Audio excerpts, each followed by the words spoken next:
Hi everybody, welcome back. In this guide video. I'll show you how to play Fortnite on Chromebook on Chrome OS.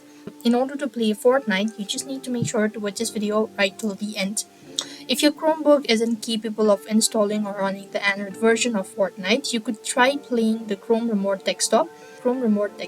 Now this is an app that connects your Chromebook to desktop or laptop windows or Mac OS computer, and you could actually use that computer to play it. Now, in order to begin with, you need to set up Chrome Remote Desktop. So you could go ahead and type in Chrome Remote Desktop on a computer capable of playing Fortnite. After which, you need to install the Chrome. After which, using the Chromebook, connect to your Windows or Mac OS computer and enter your PIN if prompted.